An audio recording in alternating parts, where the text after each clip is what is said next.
Okay, hi. Hello, everyone.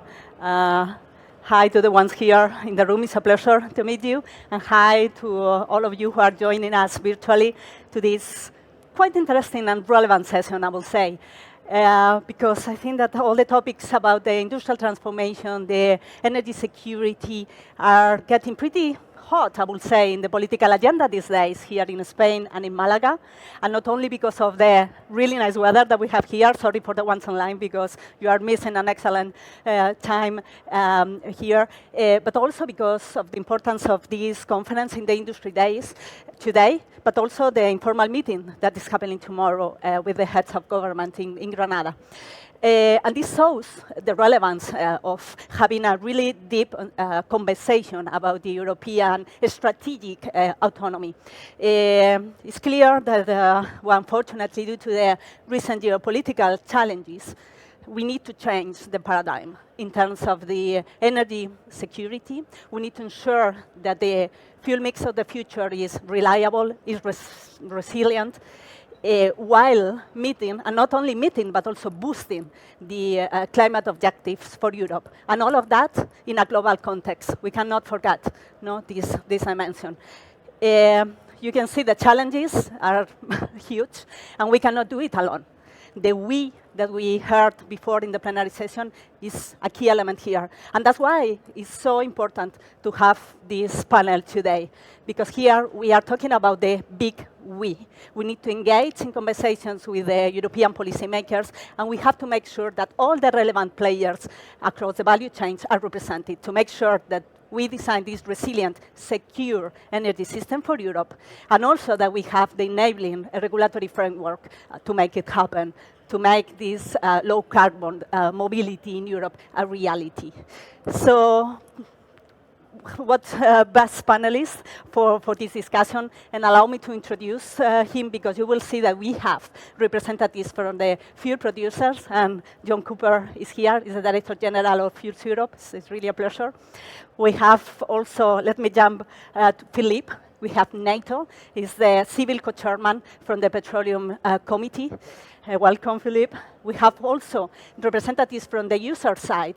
Reliability is key here. So Nicola, welcome from Safran, is the fuel expert in low carbon fuels and environmental impact, Safran. And then we have the maritime. So Paolo, welcome, is the innovation and policy manager at Fincantieri. So, and then, but not least, we have Axel Volkeri from DG Move joining us remotely. So hi, Axel. So without any further delay, let's start. And John, so what are the challenges for the low carbon fuels that we have ahead in Europe? What can you tell us? Yeah, thank you, Marta. Can I just check this is working right? Okay. So I speak for the fuels industry in Europe, and actually I've just put 3 or 4, 5, 6 slides together to share with you, and I'm going to explain very briefly. We're an association that works on behalf of all of the fuels refiners in Europe, and also most of these companies are producing some renewable fuels today and already on a transition to low carbon fuels. Of course, our focus is actually mostly liquid fuels and some of the associated products, and it's just worth remembering and thinking that almost 95% or maybe even more of what moves in Europe today is moving on the basis of a liquid fuel. And probably many people here have come because of a liquid fuel. We think that can only be petroleum, but that's not true anymore, and there's different ways to do it. And so actually what we've been working on for the last few years is how we do a deep transformation of our industry, the materials we use, moving away from using petroleum to using other forms of renewable raw materials that go in. And our refinery work that we've done looking at how we change the asset has focused all about the left-hand side of this picture, how we change what goes in from crude oil to bio raw materials, waste materials, waste CO2, green and blue hydrogen, renewable electricity. And the whole focus is to make the same things that we've already made, the same drop-in solutions in liquid form, but climate neutral, carbon neutral, renewable fuels. And I can't possibly go through all of the work there. My next slide here is actually summarizing the 5 key technology groups It's not a single solution, it's multiple ways of making renewable liquids. And we've done the work on what are the feedstocks available and the technologies. This slide here is a summary of hundreds of pages of work, and our science organization, Konkawi, has it all on their website. You can find it all, it's all available publicly. In terms of what we see is necessary, this is a graph giving an approximate view of what we expect in total liquid fuel demand in Europe going out to 2050. We're currently at, that number is 350 million tons a year. And we know that it's going to go down dramatically. Our members have worked that into their plans already. But what we believe is possible with low carbon liquid fuels is to change the origin of those fuels away from petroleum up to approaching 100% renewable. And our objective with our strategy is actually to get those two lines to meet. And the intriguing thought is, by 2050, we believe we could get those two lines to meet, and then everything that moves on a liquid fuel with an internal combustion engine, whether it's a car, a truck, a bus, a ship, or an aeroplane, would be climate neutral at that point. And we wouldn't need any other distribution infrastructure because we have it all already. So we see this as deeply complementary to what we can do with electrification and hydrogen. Now, one of the questions we get repeatedly is, what will the cost be? Now I need to get the clicker here. And again, I'm not going to go through the full story here, but it's just worth remembering that when we quote costs, we talk about a fully built up cost to cover the capital costs for the first few years of the project as well. It's not the same as when people talk about how cheap it is to run an electric car, because they're only talking about the instantaneous cost of the electricity, not the whole system change cost. So we're putting this graph together to say each project will have its own cost curve, where after a few years when you've paid off the capital, your operating cost is a lot lower. And so it's very reasonable to expect synthetic fuels, advanced biofuels, eventually to track towards a cost that is much closer to the cost of petroleum fuels today. So we'll ask people to think, when you're talking about cost comparisons, make sure you're not comparing apples and oranges. Lastly, we are already working with DG Move. DG Move have created the strategy, which is actually an alliance for renewable and low carbon fuels value chains, in particular focusing on aviation and maritime. And Axel here that's on this panel with us, we work closely with, and we're also working with Fincantieri and Safran, also here on the panel, working out how we can scale up aviation and maritime fuel. Our final thought for this is, we believe that at the moment, Europe is okay working on these different strategies, but needs to boost the development and the pace with which we can scale up renewable fuels. And we say that we really need a joined up policy strategy across European institutions, but also member states, to look at how we do a responsible decline of the petroleum production and the best possible scale up of the renewable solutions as well. Thank you. Thanks a lot, John. So actually, thank you for showing this picture, no, about the transition, like towards the new low carbon fuels. Yeah. And now, from the strategic point of view, I have a question for you, Philip. Like, do you see an impact of this change in the fuel mix into the supply chains, into the NATO infrastructure? You see a challenge here? Absolutely, I see this change is coming through our work as we're moving to a new global energy mix. It has implications for our NATO fuel supply chain for sure. We are addressing the new mix, but liquid fuels are here to stay for a long time, especially for military applications. There are little special things to be considered for military purposes, is that the decisions that we make today with the elements we have today are valid for the next 50 years. While in the private sector, when you take a decision, for example, we buy a truck today, then after 10 years, there's a new technology in another truck you have, but that's not the case with military equipment. So the thing is now, how do we address that? We have a concept developed for a sustainable NATO fuel supply chain in the future, energy, but still, as I mentioned, fuel supply chain, which is actually based on a 4-pillar approach. Resilient energy infrastructure in the nations, allies, based on commercial solutions to certain things, based on our NATO pipeline system we have, which is actually a composition of 9 individual systems, of which the Central Europe pipeline system is the biggest one in Central Europe. And finally, on deployable capabilities in the field to receive, store, and distribute fuel. I just want to say a couple of things more about resilience energy infrastructures in the host nations. This is the first layer of defense, first layer. Whether it's fuels, electricity, or other, it's the first layer. That requires a robust refining industry in nations, needs a robust civilian supply chain for fuel, where NATO can fall back on for operations, exercises in peacetime, crisis and conflict, because that's the thing. We're talking all the time about energy and future energy and a new energy mix in peacetime. But we need to prepare for crisis, conflict, and eventually war. So that's what we need. We need also to have assured access at large quantities of fuels. That means that keeping the production in Europe of fuels is essential in our thinking, because we want to avoid long lines of supply. We were dependent on Russian fuel, we got rid of that, but we don't want to be dependent on another source which is maybe not reliable as well. So we don't want to get rid of the Russian to import likely. So that's another thing. We need also assured access to large quantities of fuels, as I mentioned, mainly aviation fuel, at short notice or no notice. So therefore, NATO has developed a NATO pipeline system, which is actually consisting, as I mentioned, nine individual systems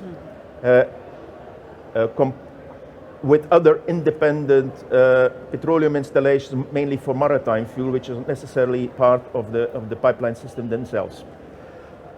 These systems, and I give you the example of the Central Europe pipeline system, which stretches out over the Netherlands, Luxembourg, Belgium, Germany, and France, is a fully integrated system. And if I say fully integrated, it's fully integrated with existing national military infrastructure, petroleum infrastructure, fuel infrastructure, and with industry.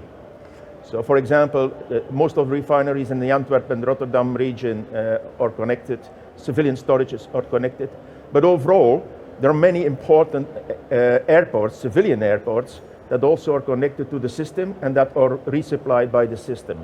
For example, Brussels Airport is 100% resupplied through the NATO pipeline system. Schiphol is going to be like 50%. Frankfurt, a vast amount, changing on how the Rhine River is the level of the Rhine River. And then many other smaller airports like Findle Airport in Luxembourg is 100% resupplied. So what does that mean? That we have this infrastructure that we can assess at short notice.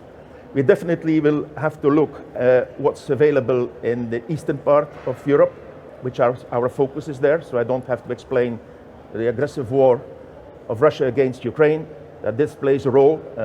You will see that the more and more troops being deployed in that part of the world, they will have to have energy infrastructure there, including fuel infrastructure. So our focus will probably go that direction, and actually we are looking at that as I speak. So, for example, how can our systems add to the climate debate that John mentioned, up to 2050 with the introduction, in our case, of sustainable aviation fuel? Our systems, the Central Europe pipeline system, allows sustainable aviation fuel in their systems since the 1st of January. And other systems will follow, because this is it's going to be a NATO policy to have these fuels. Besides, there will be no more fuel without SAF in the foreseeable future. So we are ready for that. We have amended our standards and our standards for handling these equipments to ensure interoperability. So we are on the right track as we stand. So hereby, NATO, as I said, important airports are connected to our system. We are resupplying there, so we can facilitate the use of sustainable aviation fuel in these airports, in general terms. So I think I'm leaving it to here, to that. Yeah. So I covered the number of points. So maybe Yeah, thanks a lot, Philip. Yep. And actually, thanks for touching upon many of the relevant topics that we wanted to discuss today. No? So we are looking across the whole value chains. So John, fuel supply, you mentioned something critical about this new change of paradigm, this need to have a reliable and secure system, and how it's so relevant for NATO and the role that NATO can play also, boosting somehow the development of the sustainable aviation fuels that you have just mentioned. So key player there. And that makes me, that links with the next member of the panel that I have the pleasure to have here. So Nicola, thank you very much for joining us. And then from the aviation point of view, let me just continue the discussion. What kind of challenges and opportunities you see for the low carbon liquid fuels, for the sustainable aviation fuels in your sector? Thank you very much. Do you hear me? Yeah. I will just go in the same direction and my colleague saying that, showing you that sustainable aviation fuel will be key for the future, because we've heard a lot of things around the development of hydrogen technologies and things like that, and potentially I recently read an article saying sustainable aviation fuel are a temporary solution waiting for hydrogen aircraft. That's it, clearly false, and I will show you why. First of all, we just have aviation has committed to carbon neutrality in 2050, and this strategy is based on three main pillars. The first one being the energy efficiency. The best fuel, sorry for that, is the one that you don't burn.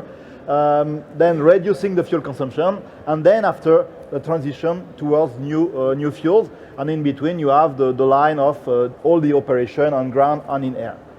But when we are working on that, we have to keep in mind also that we have some specificities. And I am sure that maritime sector will be able to present quite the same. There are some specificities of aviation, and we cannot forget the specification and just say we will apply anything on that. Among the main specification that we have is the long-haul operation. The flight of more than 1,500 kilometers represent only 25% of the flight, but it's more than 70% of CO2 emission, which means that, on the contrary, any solution that applies only to the flight of less than 1,500 kilometers will tackle only 30% of CO2 aviation. If we want to decarbonize aviation, we will have to tackle long-haul flight, and this long-haul flight relies on liquid fuel, and will rely even in long term on liquid fuel. Two other elements. The first one is the safety. Safety is critical for aviation, and as we say, environmental footprint reduction is the #1 priority, but without any compromise on flight safety. And liquid fuel, with all the work that we are making within ASTM and within all the committees in order to be sure of the compatibility of that, is key. And we will never reduce the safety of the flight for decarbonization. And if I put my cap of a reserve officer for the French Ministry of Defense, I will also add on this safety another item, which is all the energy independency and all the strategic production of that, which also goes in the direction of liquid fuel. And we have also the question of weight. It's very difficult for an aircraft because any gram you put on an aircraft is directly a fuel consumption. So if we take all this, the vision that we have today is that clearly sustainable aviation fuel, and especially made from biomass, is the immediate but also long-term solution. We have to rely on that. We have no other solution for medium and long range for the moment. It's ready, it's safe, it's efficient, it can be produced. We have the logistic for that, so that we have to develop massively this technology as soon as possible in order to create the market with the producer and with the final user. But we still have the question of the limited feedstock. The feedstock is limited, but there will be in the future also a strong competition of usage. The biomass is there, but everybody wants the biomass. So that we have to work on that, and we have to propose solutions. And the first solution is to reduce the fuel consumption in order to reduce the demand. but also to, I would say, enlarge the panel of potential solutions. And that's here that you will find e-fuel, that will find hydrogen. It's not in competition with biofuel. It is in addition for that, because we will need all the feedstock in the future, biomass, but also coming from low carbon electricity. And the consequence is, which is quite a traumatism for aviation, we will have an energy diversification, but also a kind of energy specialization in aviation, with the short-haul aircraft having a transition to electricity, potentially to hydrogen for regional flights and things like that, and a shift to sustainable liquid aviation fuel for long-haul technology. But once again, there is no competition, it's a full complementarity. And once again, the key message I wanted to pass today is that liquid fuels are not a transitory solution, it is a long-term solution, clearly. If we had just for the defense sector, we have to add on that one element that is key, is to maintain the optimal operability of aviation. This is key. It is not possible to say, okay, in the future you will have another type of energy, but it will limit your operation. You won't be able to go there or there. It's not possible when we speak about military purposes. So that this topic of dropping solution is critical for that. And we have to also to keep in mind the single fuel policy of NATO, which meant the jet fuel being used as the only one fuel for all operation aircraft, but also for ground transport. So we have to tackle this question of the compatibility of these new fuels with also ground transport, which is key. So that was the main message I wanted to pass today. And if you just keep in mind one message, is that the sustainable aviation fuel and liquid fuel are key for aviation decarbonization for long term, for short term, but also for long term. With all the question about the transition between synergies, we have to put all the sector together today in order to develop the industry toward the question of more long term, as you showed in your slide. When do we shift some sectors to other energy? How do we make it in a smooth transition? How do we make choices in terms of which energy for which type of usage? It has to be discussed all together with the producer, with the final user, in order to make this transition smooth and efficient in terms of environment, but also in terms of investment. Yeah. And that's one of the roles of the Alliance, because I just wanted to say a few words about the Alliance. The DG Move launched 1 year ago the Renewable and Low Carbon Fuel Alliance. The Renewable and Low Carbon Fuel Alliance is dedicated to gathering all the industries around two pillars, one of aviation, the second one for maritime, in order to say we have a target in Europe at European level, which are FuelEU Maritime and ReFuelEU Aviation. This is the target, this is clear in terms of figures. And now we have to be together in order to say, how will we make it real, how will we make it happen, which kind of production unit, which kind of factor, which kind of financing, which is key, which kind of support in order to meet this target. We have today more than 230 members in this alliance, and we are making, I think, quite interesting work in order to, I would say, making this target a reality for the future. Yeah.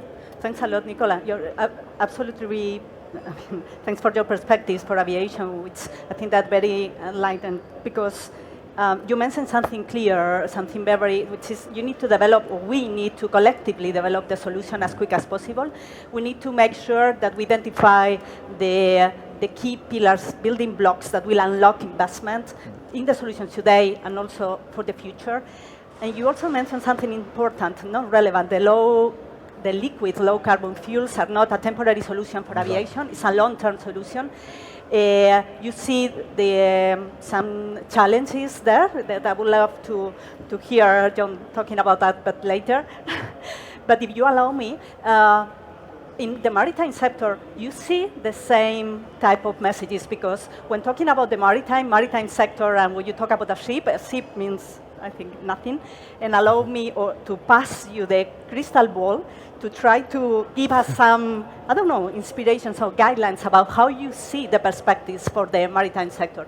Do you also see the role of the liquid low carbon fuels as the solution. You see the combination of technologies and fuels there. What are your short and long-term perspectives for the maritime sector and challenges, probably? Thank you. Thank you very much for the question, Marta. Indeed, in maritime, we need a crystal ball because the sector is quite complex.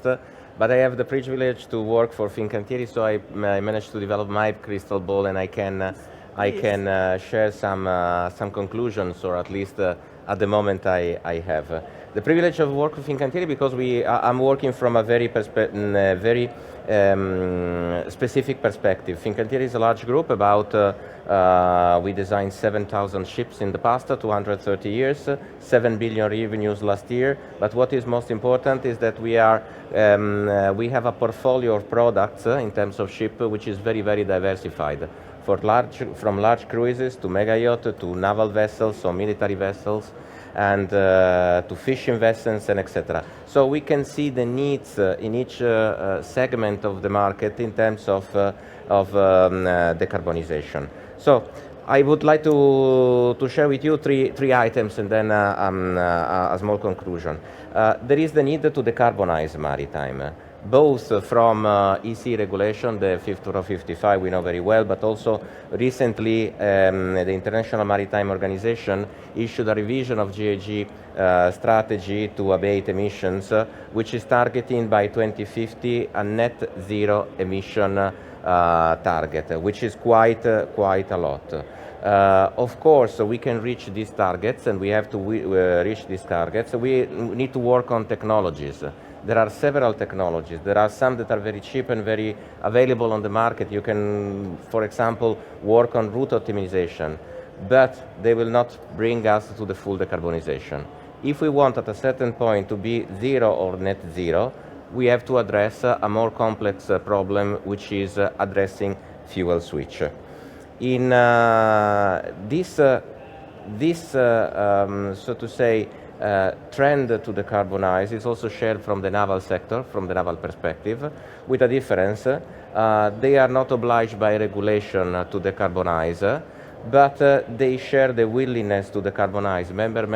Many member states and also Navy are also in the same direction. So the first conclusion I have is that it is not only compliance. Compliance to regulation is important, but it is not only compliance. We need to lead the change to create a future, which is of course a visionary future which is more sustainable, but it is also a business future with business models that are going to change. And we need to rely on those stakeholders that have the capability to do it, in Europe, of course. The second point is, if we need to change fuel, then which fuel are we going to address? And this, really you need the crystal ball, because we are discussing in the policy-making arena in this period, in the last year, but in this period, what does decarbonizing mean? Is it zero emission, or it is the net zero emission? The difference is substantial, because if it is the first, then you have to work with fuels that have no carbon inside, and so on the long perspective, hydrogen is the main culprit, so to say, aiming to leading to that target. If the second, we have to go to net zero emission. That means biofuel, e-fuel, drop-in fuel, whatever fuel that is net zero in the entire cycle of the fuel. This means if you want to have e-fuels that are compliant to this, we need also to have regulation or criteria at least that are ensuring that the energy we are using to create these fuels is green, that the carbon we are taking in case we are going towards methanol, for example, or fuels with carbon is clean, that we have clean hydrogen, or that we have clean nitrogen in case we are going the direction of ammonia. There is not a fixed choice. My personal opinion is that according to the different segments of maritime, there will be preferred solutions, and this preferred solution will change and adapt over time as far as we are addressing and solving the problem now to reduce emission, and we are then in a much more mature phase of decarbonization later on, targeting by 2050 to be net zero emission.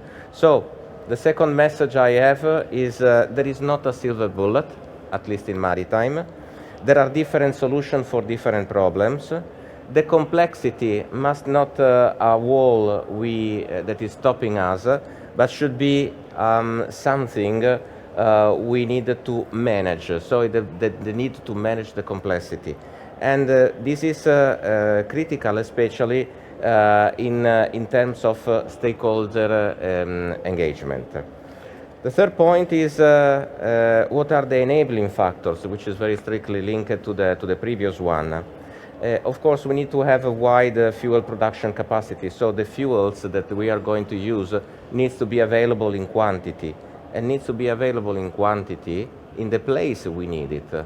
So it's a matter also of this transport and distribution and availability for bunkering in the various ports, in the main ports. And this is valid, as was mentioned before, both for civil shipping but also for naval operations. And there is the need to create synergies with the other sectors. I mean, first of all with aviation, but also with the other sector, industrial sector that are using similar fuels. And we need to find a kind of peace between and among the sectors. There must not be cannibalism between the sources. So if the fuel is a scarce resource, then we need to find a solution how to use in the different sector, in the various segments, and etc. Or we need to increase the production of the fuel. So that's there is no scarcity anymore. So it's a matter of energy security, energy availability, but also energy capillarity. The third point, so that I bring home from my crystal ball, is that stakeholder engagement along the value chain is very, very important. So decarbonizing maritime, it's not only a problem of maritime, it's a problem of the entire value chain. It is important to launch projects that are enabling this transformation, and this is the reason why I share also the previous opinion that an important instrument we have now, it is the Renewable Low Carbon Fuel Industrial Value Chain Alliance, because it is bringing on the same table on industry initiative, then moderated of course by the European Commission and facilitated by the European Commission, but it's industry-driven initiative in order to develop projects that on one side they are creating the offer of fuels, and on the other side they are ensuring the uptake and the use of this fuel in order to trigger the transformation of the market. My conclusion after these 3 points for my crystal ball. Civil and naval, they share the same problems, as I said, the problem of the same opportunity and the same target to decarbonize. Naval has less binding constraints, but there is a strong willingness also in the civil sector to decarbonize, so we are tied together. Energy security is critical, and there is, of course, we are following the need to reconfigure upstream value chain.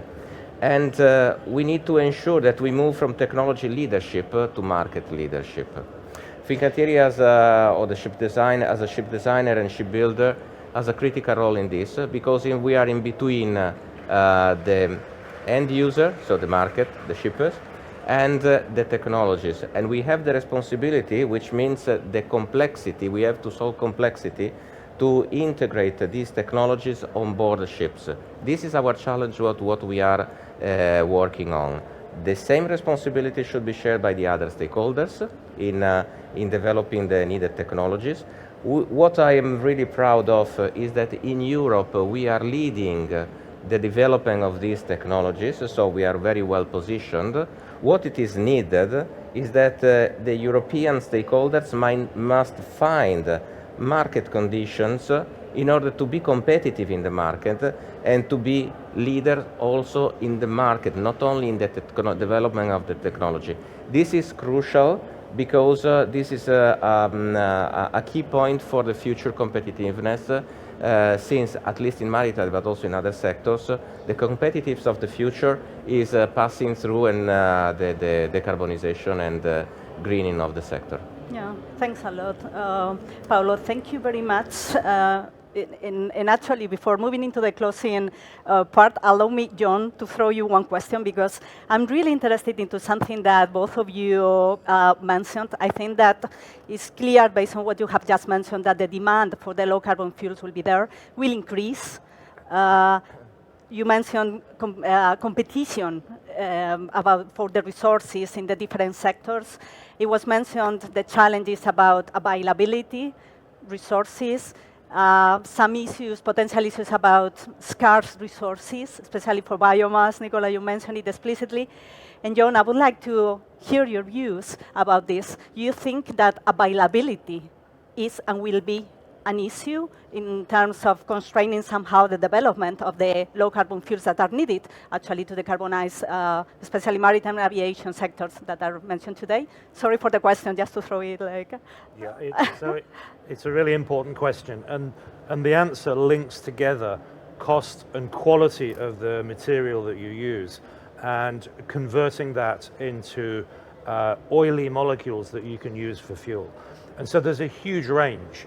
And the cost and the availability, in effect, is not limited by how much is out there, but it's limited by what conversion capability, what industrial plant exists to convert into a liquid fuel. And so if you think of, for example, used cooking oil, it's already oily, and it's quite relatively simple to convert that, because it's already oily, through processing into liquid fuels that are climate neutral. At the other end of the scale, there are things like wheat straw or forestry waste, lumpy, dirty wood that has got no use to make into bookshelves or tables or something. It's too bad quality, but there's huge amounts available. To go from that to a liquid fuel that looks like that is many steps, and a lot of stainless steel and digital control equipment, enzymes or chemical processing, etc. And if you actually do the maths on how much is available of the lower quality, it's vast. It's absolutely vast. The problem is that you've got to build the kit, and then, per my graph earlier, somebody has to pay off the capital for the first few years when you make that. And when we're quoting the costs for that, we're saying, actually, we can make it, but we need to have a plan to pay off the mortgage until the plant is paid for. The work was done actually. We actually did a study with Imperial College in London to look at how much feedstock was available. And it's really interesting to note that their answer, it matches very well with the graph that I put up there earlier. Around 150 million tons production a year is possible in Europe if you look at all of those sources and you make use of all of those low quality feedstocks. And that's about 40% of total liquids demand today. And that's enough for everything European aviation needs, everything European share of maritime needs, some of the heavy duty trucking, and some of light duty cars as well. And so it's available if you do it. To get you there, you need a technology strategy and a strategy for commercializing those technologies over some years.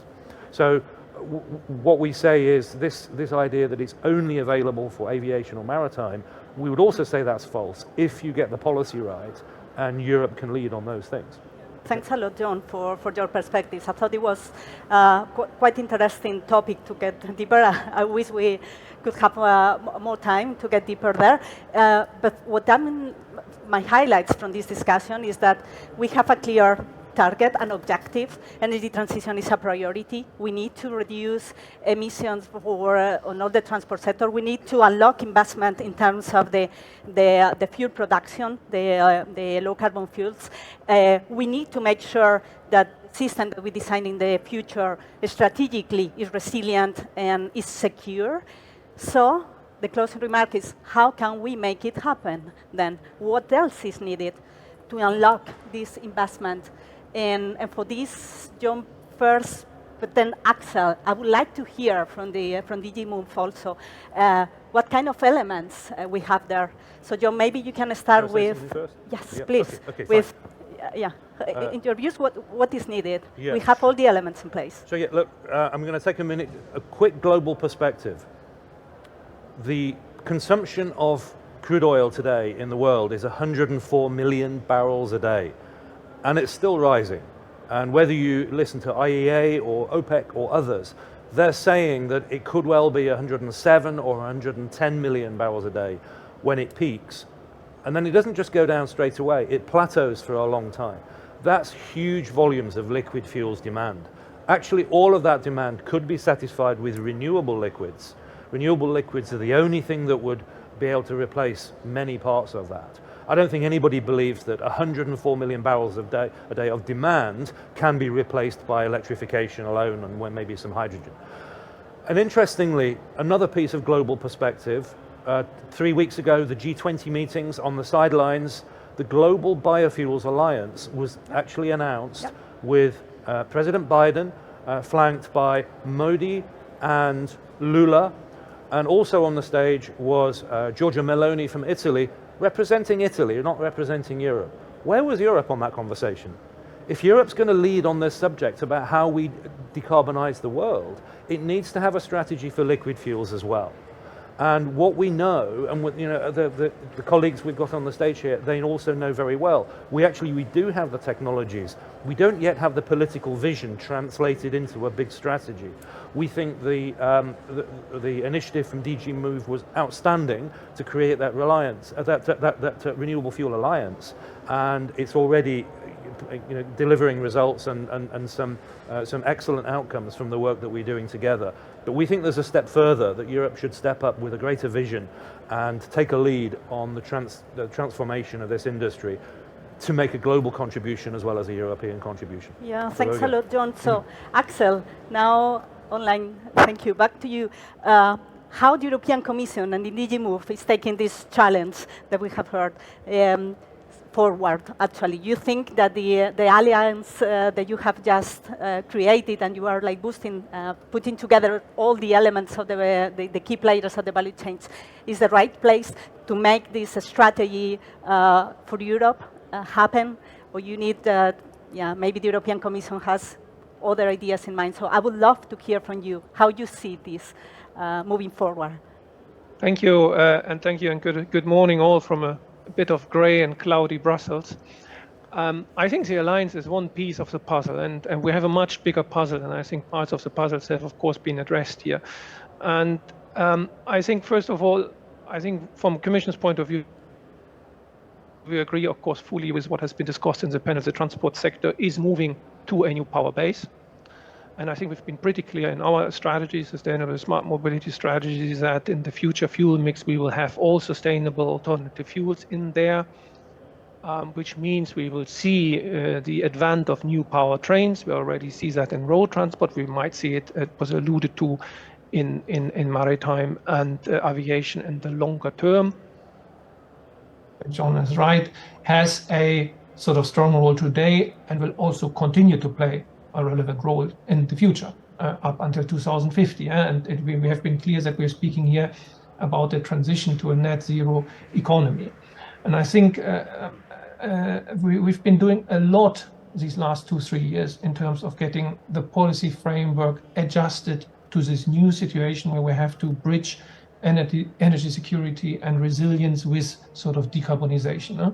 We've come out not only with the whole Fit for 55 package, but we also come out with Repower EU and the initiatives linked to Repower EU.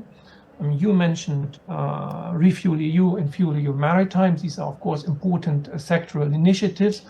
And the reason why, I mean, we've been focusing on aviation and maritime also with the Alliance is, of course, that these are very particular sectors with long-term change cycles where we need to start now in order to get on the decarbonization path with a substantive contribution in 2050.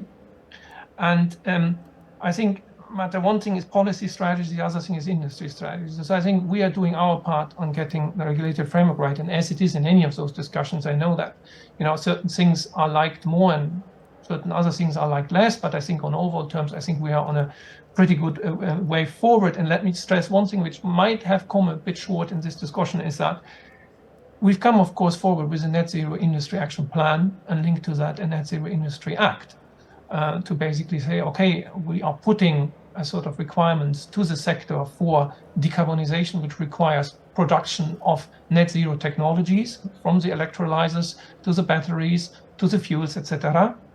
And for that, we need to improve the enabling conditions in Europe. And we've proposed an act with very clear and strict sort of requirements to shortening planning, to shortening permitting, etc. We've been from DG Move side fighting very hard to get fuels into that picture. I think we've made quite a good job in getting it into the enabling conditions. Now, of course, there's the next step to make with regard to sort of a strategic projects, but let's see where we end up at the end of the process. So I think we are getting to that understanding, and what we now need also from a policy side is, a collective response from the industry side.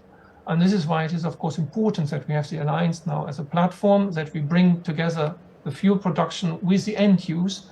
And I think what we see in the industry discussions in this Alliance is, of course, we are still at an early stage, and so we should be clear about that. I think this last year was a lot of discussion and learning. And one thing is good for this Alliance is that the two sectors do it together. Because I think we need to understand that we cannot, it was noted a lot of times, demand will increase, we have certain issues around limitations which we need to overcome. We have massive investment to do, as John was saying. We have to really quickly scale up production capacity, and we need to do it in a way that it is complementary and not, competition. And I think for that, the Alliance is clear. We have been pushing a lot on this pipeline of projects which we would like to see come out from the Alliance. And that will be our next priority. We'll be very strongly pushing for that. But we also then expect a sort of the same sort of push from the market side, the willingness to go out of comfort zones, the willingness to go into a sort of financing new adventures. And I think the link with the finance sector is key here. And we're trying to build that also in the Alliance. I think we're very happy to have a very active roundtable. But I think it also needs a lot of lessons learning and information exchange with the finance sector. That this is really a strategic sector, where you need where we need to have a transition, but that transition will pay off. And I think on that we can all agree. If we do this right and with the right sort of long-term planning and consistency of our understanding, it is a good opportunity to engage both from a security perspective, from a sort of environmental climate perspective, but also from a financial perspective. So I'll leave it there and back to you. Yeah. Thanks a lot, Axel. I was just looking at the audience to see if we have any questions or from the... Yes, I can see one hand raised. So please, if you don't mind, say your name and affiliation. Good morning. My name is Manuel Cox. So I am the Secretary General of Marcogas. Marcogas is the European Association of the gas industry. My question is more related to the stage, at which stage we are in terms of international cooperation. Because for the transport, the maritime and aviation, I think that the decarbonization of the sector is quite complex. In Europe, if I have to fly from Brussels to Malaga, I can take a flight that is using low carbon fuel. So the question is, what is the stage of international cooperation? Because the flights that are intercontinental or the maritime that are intercontinental, when they are leaving Europe, maybe they feel with low carbon fuel, but when they are coming back at the place where they are living, maybe the low carbon ambitions of Europe are not in place. So they are coming back with fossil fuel. I would like to know your views, how the things will work.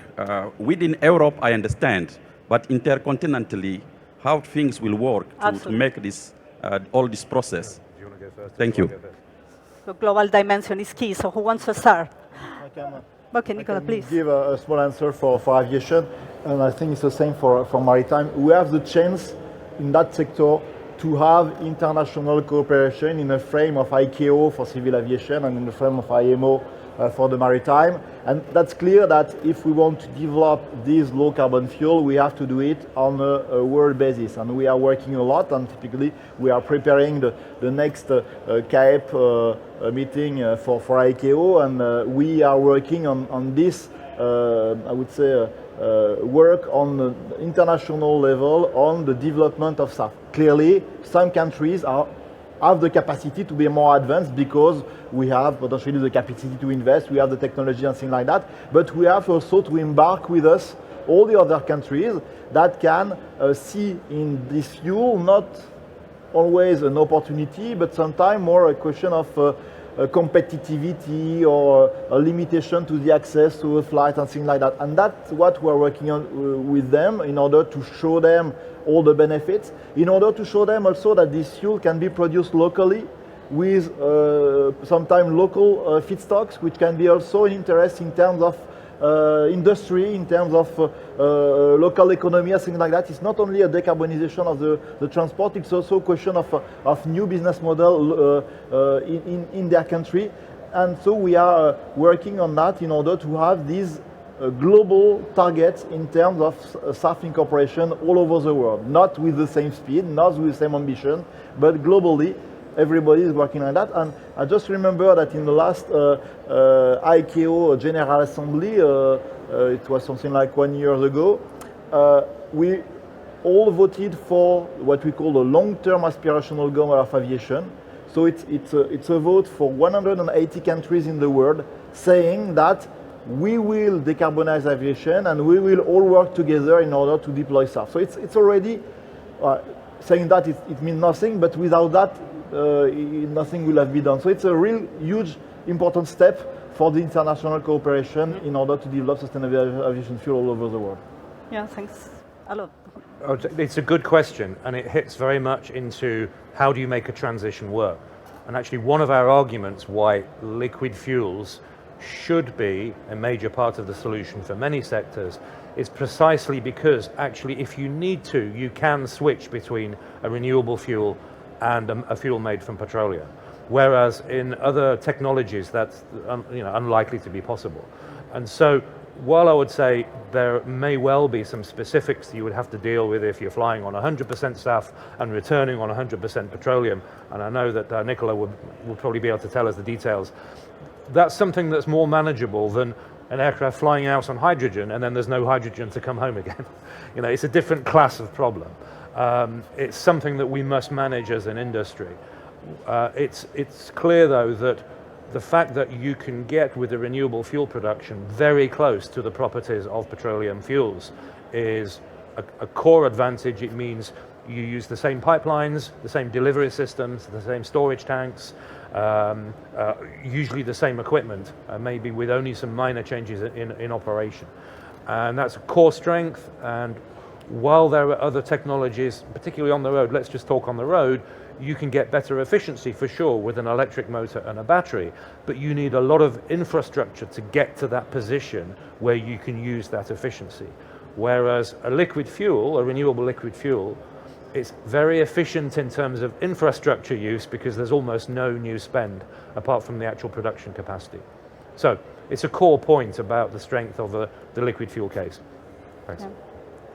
Yeah, just looking at the audience, please, just maybe the microphone so that people joining online, can hear you.